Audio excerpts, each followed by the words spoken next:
Hello,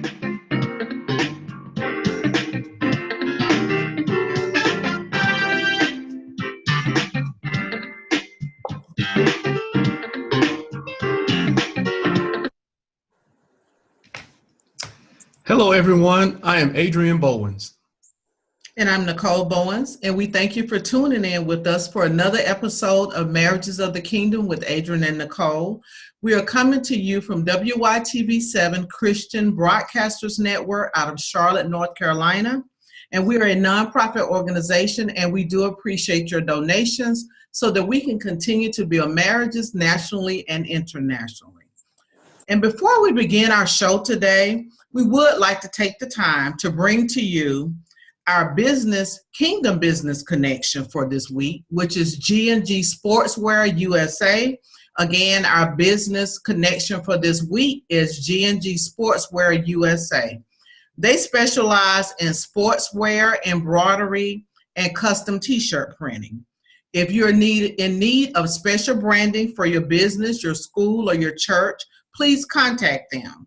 Their website address is www.ggsportswear-usa.com, and they can also be contacted by phone at area code 704-595-3319. Again, their number is 704-595-3319. And our Kingdom Business Connection for this week is G&G Sportswear USA. And so now we would like to start our episode for this week. And this episode deals with enduring brokenness and getting to the place of restoration, and understanding that through the power of God, your marriage can be restored from any place that it may be in. Well, we are happy today that you are able to join us and to share your life experiences so that other couples can understand that situations that would normally destroy a marriage does not have to. So if you would, you can allow God to restore your marriage. Yes, and we would like to take the time to welcome to our show today Mr. Christopher Miller and his lovely wife, Felicia Miller. Welcome. We're happy to have you. Welcome. Glad to be here. Yes, we are. Very good. Wonderful. Good. Glad to have you. All right, so let's just get right into it. Tell us how long you've been married, and tell us a little bit about your family. Well, we've been married for 15 years, and we have 2 children. We have a 16-year-old daughter and a 11-year-old son. We are serving in ministry, and we're teaching our children in ministry, so we have a very God-focused home. Amen. Wonderful. Very good. Wonderful. Very good. Wonderful. So, Chris, do you want to say anything about your family, your wife, your children? Well, I'm just blessed to be married to this wonderful woman of God. She's truly been my rock, and I just thank God for her. And my kids, they just keep us going and keep us laughing. And it's never a dull moment in the Miller home. Very good. Very good. Okay. So, all right, we're discussing from brokenness to restoration today. So tell us, what took place that created the brokenness in your marriage some years ago? And Chris, we can start with you, or Felicia, whichever one. Well, for me, I got out there and I got distracted. I'll say that. Mm-hmm. And I allowed certain things to take place within our marriage that shouldn't have took place. Mm-hmm. I committed adultery. Mm-hmm. And I went outside my marriage, and I was thinking I was pleasing my flesh. Mm-hmm. That's what I was out there doing, trying to please my flesh. Mm-hmm. But I thought I was lacking something at home. And I didn't know how to communicate at the time. I was young and just doing my own thing. Mm-hmm. And I jumped out there, and I let somebody else have my ear at the time. Mm-hmm. And I committed adultery for 7 years in my marriage. Okay, and there were 2 things that I heard you say that are very key. You said you got distracted, and then you said there was a lack of communication, and that's very important for couples to understand. We talk about distractions, and of course, communication breakdown is one of the top reasons for marital breakdown, and so it's very important for us to understand that, to be aware of those distractions, Right. you know, the things that kind of get us off track. Felicia, do you want to share something here? When he said that he got distracted, and the communication issue, I feel like the communication was the biggest part, the biggest downfall. I feel like if we had been communicating effectively, the distraction wouldn't have been able to be there. We got to a place where it was just shutting down and storing everything up. Like we said, we were young when we got married. We didn't have a marriage model. And neither one of our parents were married. We lived in single mother with single moms, and it was just, we had nobody, and we were at a place where we were isolated, and that right there alone is a trick of the enemy. We didn't have couples like you guys, and if they did present themselves to us, we ran from the help, because that cliche of counseling, we don't need to be counseled, but you do need counseling. Yeah. So for us, the communication breakdown was the biggest issue as far as his affair, and goes to show it was 7 years he was doing it, and I didn't know it. So that shows you that there wasn't a lot of attention there. No, he didn't stay out all night, and no, he didn't hang out a lot, but for 7 years, that went on right up under my nose because I wasn't attentive. I wasn't focused on paying attention to what was going on in my home. Okay. And a lot of times we get caught up, well, he doesn't go anywhere or he doesn't do anything, so I don't have anything to worry about. You shouldn't have anything to worry about. Right. But at the same time, we need to be attentive to our spouses, whether it's the wife being attentive to the husband or the husband being attentive to the wife. We always need to keep our focus where it needs to be. Amen. Yeah, that's good. And you're talking about making sure we pay attention to each other. That is so important, to be aware of what's going on with each other. Be aware of our spouse to where we understand and we can recognize when something is not right with them, you know. And like you say, I think us as women, you know, a lot of times we just get so caught up in cooking and cleaning and, you know, doing all these, you know, so-called wifely duties that we forget our main duty, and that is to minister to our husband and pay attention to our husband. That's our main duty, you know, outside of serving God first. And I think we do get distracted and caught up with that stuff and think that we're doing the right thing when it might not necessarily be the right thing. Yes. And you mentioned something. You said minister to our spouses. Let's take just a moment. Let's share. Let's break that down for just in case of someone who may be watching who may not really understand what it is that we're talking about. When we think of ministering, when I think of it, I think of intimacy. And intimacy is not sexual. It's physical, it's emotional, and it's spiritual. Absolutely. We look at intimacy as, you know, all the rubbing and the kissing, but if I'm really being intimate with him, I would have saw that void. He would have saw what was hurting in me that was causing the disconnect. Intimacy, if you break it down, is into me, see into me, see me for what is going on, be very attentive. And I think that is how we should minister to our spouses, through being intimate with them. Baby, what can I pray with you about? Right. And even with sex, when we like, a lot of men are more sexually driven. Even in those moments, we got to go to God. Okay, God, hype me up a little bit for it. You know, we have to stay on all three realms, the spiritual, the emotional, and the physical, so that our marriages are balanced. So that's how I see ministering to him. That's good. That's very good. Very good. Chris, you have anything you want to add to that? I'm just lucky to have her. Very good. The things that I missed when I was out there in the world committing adultery, now I can catch it. I understand it now. Okay. When she's having a bad day, I can catch it right off the top. But shut down because we wasn't communicating. You know, I would walk past it and didn't minister her on that level and see what she needed from me as a husband and how I needed to attack that area where she was weak. And I just feel her. And instead, I just was selfish and all in my own world, and I missed all the signs that could have helped continue to build a strong marriage, but I missed it. But now the things that I had to go through, and almost lost my entire family behind that. Now I see. Now I know how to minister to her. Now I know how to talk to her and get on that level that we need to be on as far as effective marriage. That's good. That's Amen. That's Amen. Very good. Yeah, Very good. that's good. So tell us, what what got you to the place, what got you to today to where you felt a need to share your story with other couples, with other people? For me, because I'm a real introvert, so for me, it was strictly for ministry purposes. I feel like even if it's not a marriage issue, for me, when Chris committed adultery and when he confessed it, I didn't find out he confessed to me. God had been dealing with him for a long time, and I would see him just weeping and didn't know what was going on with him. Again, me not being able to minister properly, because I should have been able to, like, something is going on. But in my mind, I was thinking, well, God's just dealing with him and pulling him to him. I just saw it as a purging. But and it was, but I should have been more attentive to know what it was. But for me, I feel like me sharing it, because I was not, I have to be honest, really on board with staying at first. Because I feel like that was an indiscretion that biblically I had grounds to exit, and I feel like he knew better.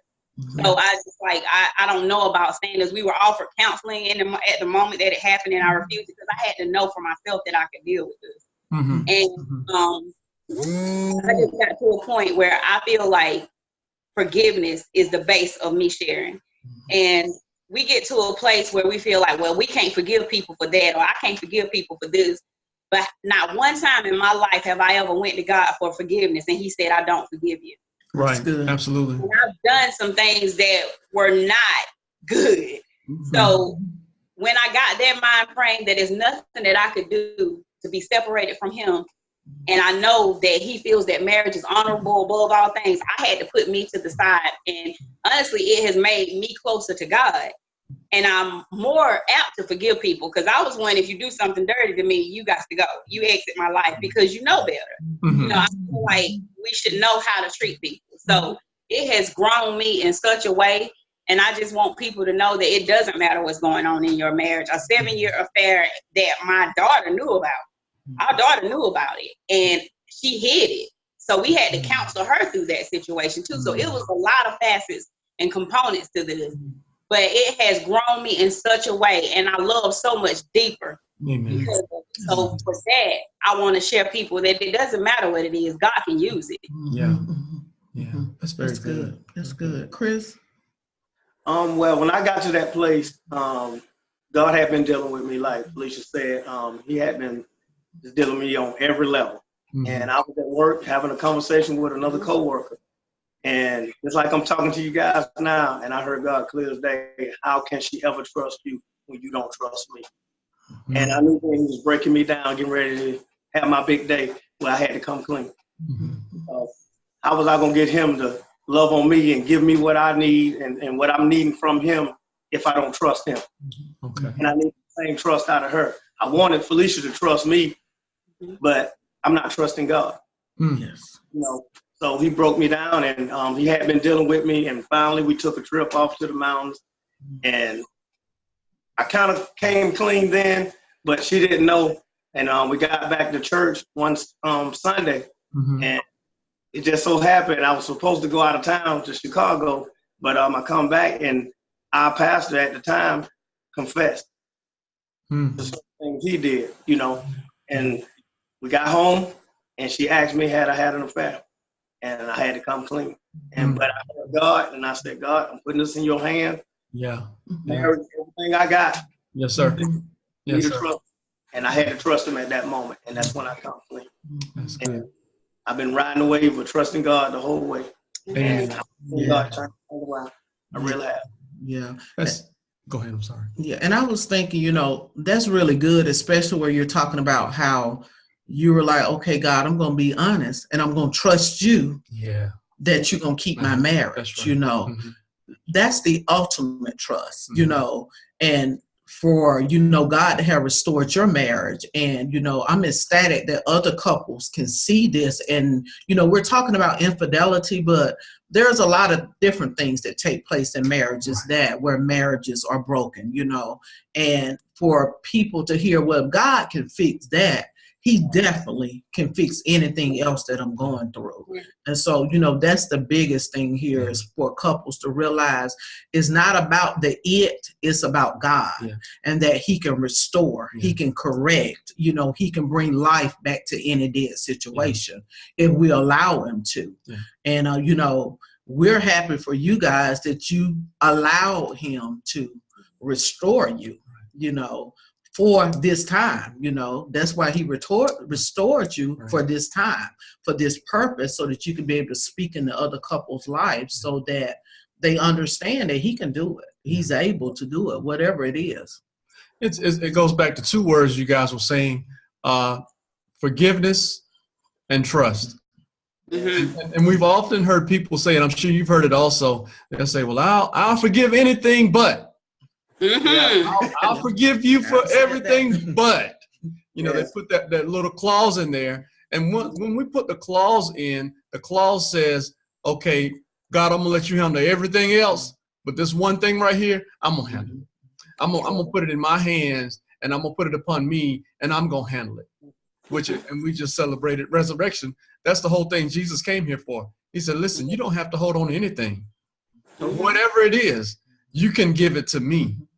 Once you give it to me, then you have to trust me with it and believe that I'm a man of my word.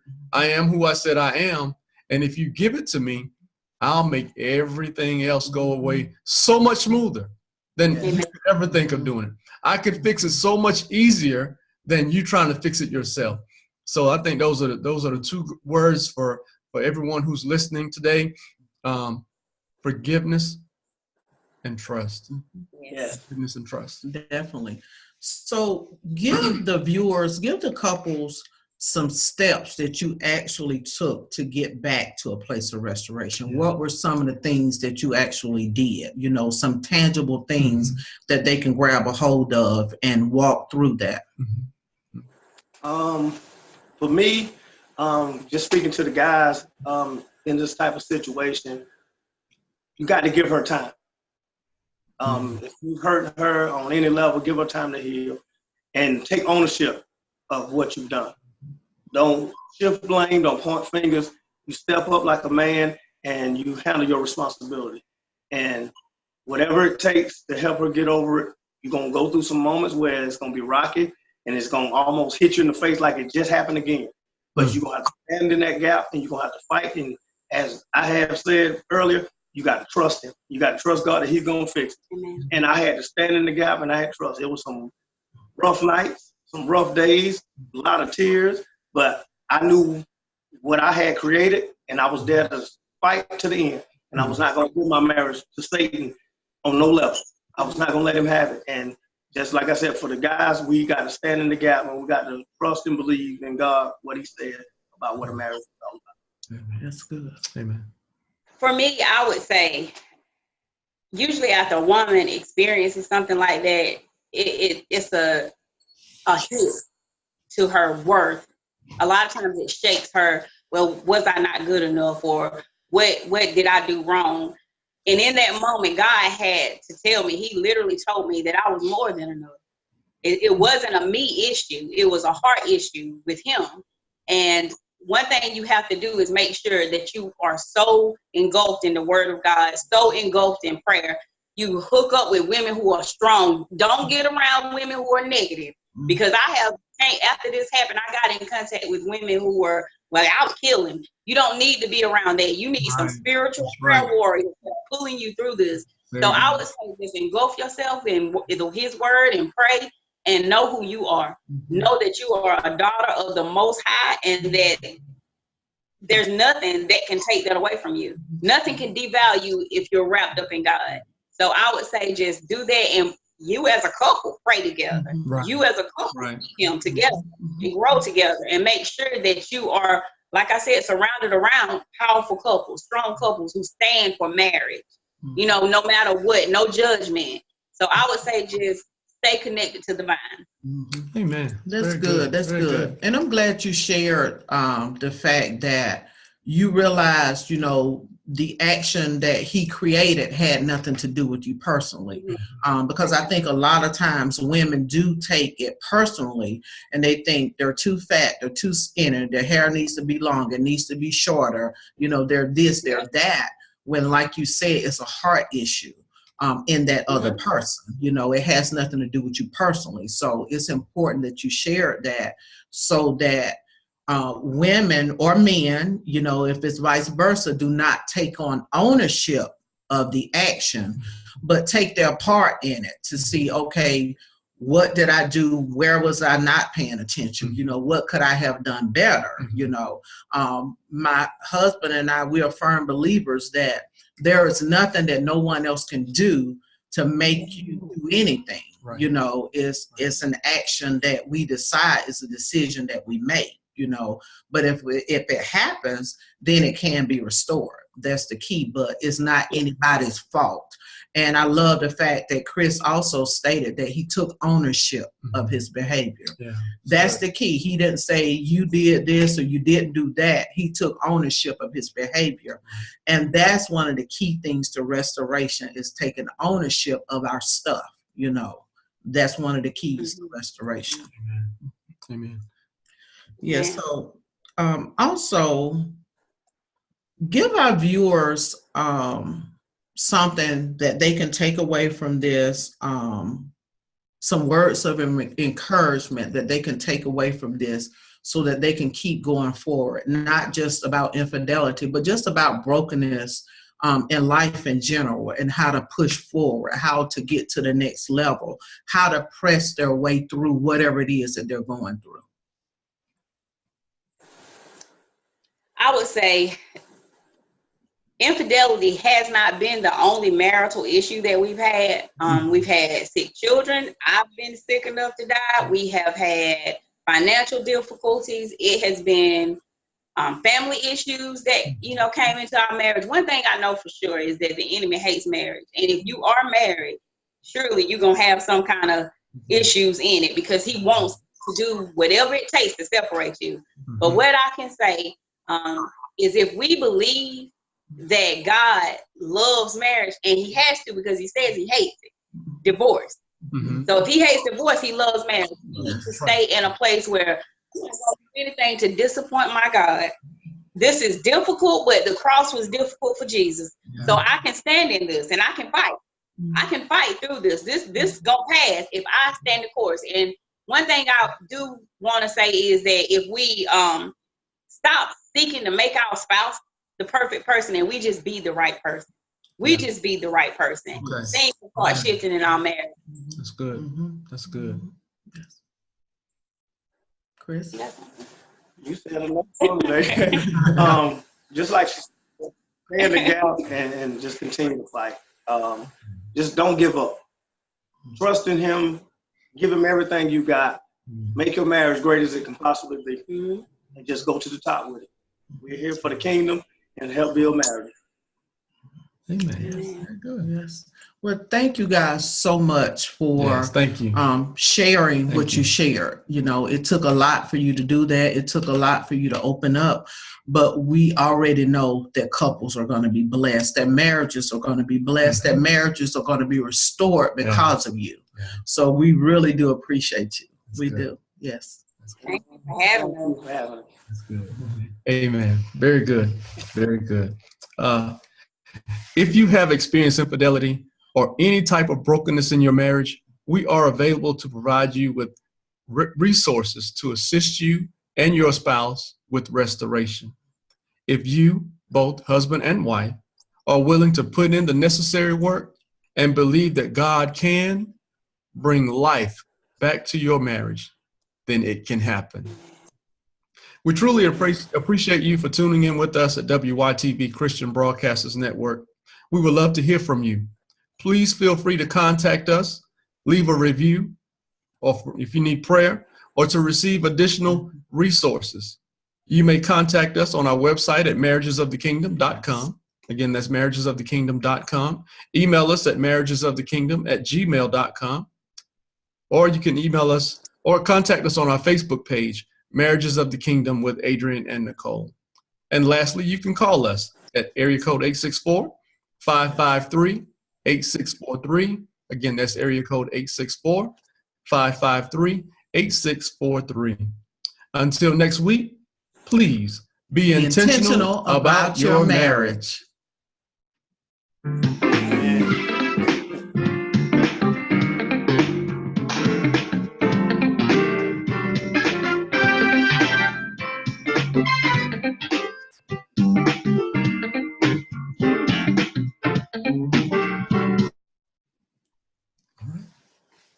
There we are.